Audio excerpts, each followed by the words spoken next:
This is Seattle's Morning News. Dave Ross with Colleen O'Brien and Chris Sullivan. I saw a piece in Market Watch, which was concerning Dan Price, who became famous, not only as the CEO of Gravity Payments, but because he decided that he would set a minimum salary of $70,000 for his employees. It made news all over the place. First of all, Dan, what's the status of that policy? Is it still at $70,000? Yes, it is, Dave. $70,000, is not considered that much anymore. As a matter of fact, that's you still would get a stimulus payment at that salary level. Yeah, that's true. That's true. I'd like to have it be $100K. I think that would be a nice thing, but we're working on it. Okay, you mentioned in the article, and this is the thing that caught my eye, that philanthropy is a scam. What did you mean by that? Well, not exactly philanthropy, but billionaire philanthropy. So what a lot of the billionaires do is they put the money into an account that they control that is kind of earmarked for charity. So it's still their bank account. They still control that money, save a ton of money on taxes through these ways that are not very savory, then take a tiny amount of that and give it back for philanthropy. And you even have some more extreme examples like the Sackler family. This is the family, I know you know this, Dave, this is the family that was really fueling the opioid crisis. Right. And they were the ones turning their backs and causing so much death and destruction across the United States. But they were giving back money to philanthropy, and they were getting buildings named after them. They were getting celebrated.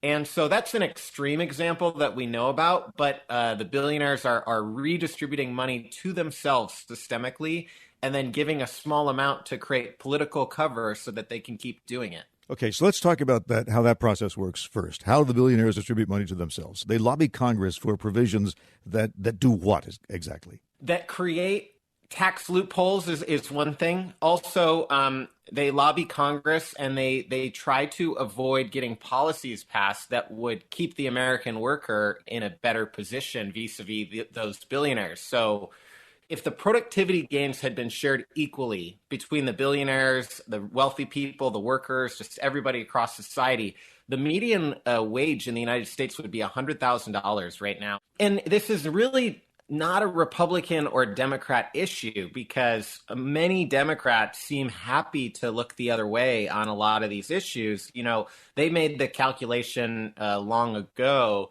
that having a good relationship with the donors was essential, and they needed that to keep up. But unfortunately, it also shows us what their priorities truly are.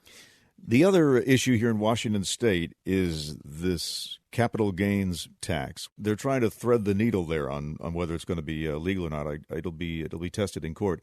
But again, we have a situation here where a regressive tax system, which you'd think would be rejected by a majority of the people of Washington State, is still it's embraced because the income tax is considered to be so much worse. Even in this case, I believe that it exempts the first, $250,000 in capital gains, which would be most people in the state. So, I mean, personally, Dan, I'm fine if they don't pass any more taxes. But I'm just stunned that most people in Washington State who would benefit from this don't want it. Well, I'm not sure that's true, but part of what you're saying I agree with. I agree that there are these structural things in play, these hurdles where the will of the people does not get followed. And the job of Congress to represent the people at a local level, just like a national level, doesn't happen because of these structural issues.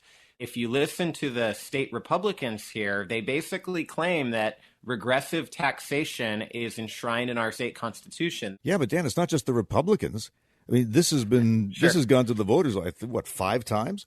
And it's been rejected. It hasn't, I believe the last time, even King County came at least close to rejecting an income tax.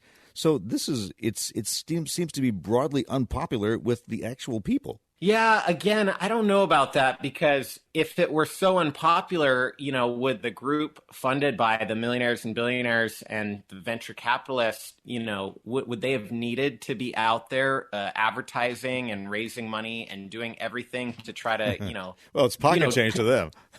Yeah, but they're trying to convince us that actually, trickle-down economics really works.